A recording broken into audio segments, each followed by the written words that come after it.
আমরা তো সকলেই জীবনে সুখী হতে চাই, কিন্তু দেখবেন বেশিরভাগ মানুষই জীবনে সুখী নয়। আজ আমি আপনাদের সুখী হওয়ার 5টি উপায় বলবো। এই 5টি উপায় ফলো করলে ইনশাআল্লাহ আপনিও নিজেকে সুখী মানুষ হিসেবে গড়ে তুলতে পারবেন। 1 নম্বর, নিজেকে অন্য সাথে কখনোই তুলনা করবেন না। আমরা অনেকে আছি যারা নিজেকে অন্য সাথে তুলনা করে নিজেই হতাশ হই। আমার বন্ধুর বাড়ি আছে, গাড়ি আছে, টাকা আছে, তার সুন্দর একটা পরিবার আছে। এই জিনিসগুলা ভেবে আমরা নিজেরাই হতাশায় ভুগি ও অন্যের সঙ্গে নিজেকে সারাক্ষণ এভাবে তুলনা করলে শান্তি নষ্ট হয়ে যাবে। তারপর আপনি মানুষ হিসেবে নিজেকে দুর্বল একজন মানুষ হিসেবে পরিণত হবেন। বরং অন্যর এই জিনিসগুলোর সাথে নিজেকে তুলনা না করে নিজের যে ভালো দিকগুলো আছে, নিজের যে জিনিসগুলো পারদর্শী, সেই জিনিসগুলো ভালো করার চেষ্টা করুন এবং নিজেকে ভালো মানুষ হিসেবে গড়ে তুলুন। নিজের যা কিছু আছে তাই দিয়ে সন্তুষ্ট থাকার চেষ্টা করুন। দেখবেন জীবনে অশান্তি অনেকটা কমে গেছে, আলহামদুলিল্লাহ।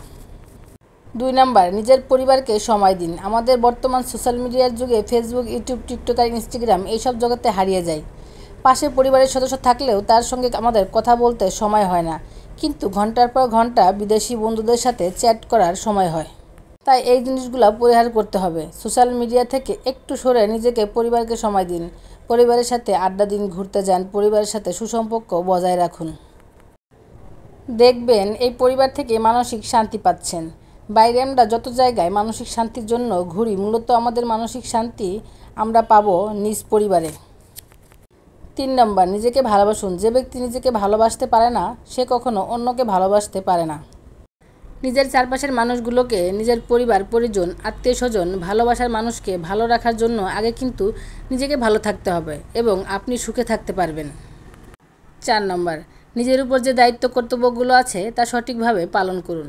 পৃথিবীতে আমরা সকলেই কোনো না কোনো দায়িত্ব নিয়ে আসি। যারা শিক্ষার্থী তাদের দায়িত্ব হলো লেখাপড়া করা, যারা চাকরি করছেন তাদের দায়িত্ব হলো সেই চাকরিটা সঠিকভাবে করা, যারা শিক্ষকতা করছেন তাদের দায়িত্ব হলো শিক্ষার্থীদের সততার সঙ্গে পাঠদান করা। তেমনি জীবনের প্রতিটা ক্ষেত্রে আমরা যে ফিল্ডে থাকি না কেন, আমাদের সবার উপর কিন্তু একটা না একটা দায়িত্ব অর্পিত থাকে। আমাদের উচিত নিজের উপর অর্পিত দায়িত্বগুলো সঠিকভাবে পালন করা। আপনি যদি একজন শিক্ষার্থী হয়ে থাকেন, তাহলে আপনার শিক্ষা সঠিকভাবে চালিয়ে যাওয়া, আপনার হোমওয়ার্কগুলো সঠিক সময় করা, সুন্দরভাবে পরীক্ষা দেওয়া। আপনি যদি একজন ব্যবসায়ী হয়ে থাকেন, তাহলে আপনার উচিত আপনার ব্যবসাকে সময় দেওয়া এবং সুন্দরভাবে ব্যবসা পরিচালনা করা। আপনি যদি শিক্ষক হয়ে থাকেন, তাহলে মাথা থেকে সমস্ত চিন্তা ভাবনা বাদ দিয়ে সঠিকভাবে পাঠদান করা। তেমনি আপনি যদি একজন মা হয়ে থাকেন, তাহলে আপনার দায়িত্ব আপনার সন্তানকে একজন ভালো মানুষ হিসেবে গড়ে তোলা।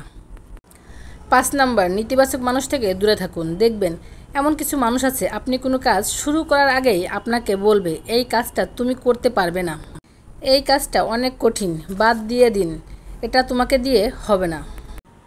এই ধরনের মানুষগুলো থেকে দূরে থাকুন। মনে রাখবেন এই মানুষগুলো আপনার সফলতার প্রথম ব্যাঘাত ঘটাবে। তাই আমরা বুঝতে পারছি জীবনে যে ক্ষেত্রে আমরা থাকি না কেন, আমাদের উচিত আমাদের দায়িত্বগুলো সঠিকভাবে পালন করা। তাহলে আমাদের ভবিষ্যৎ যেমন সুন্দর হবে, তেমনি একজন সফল মানুষ হিসেবে গড়ে তুলতে পারবো। যদি ভিডিওটা ভালো লাগে চ্যানেলটা সাবস্ক্রাইব করে পাশে থাকবেন। ধন্যবাদ সবাইকে।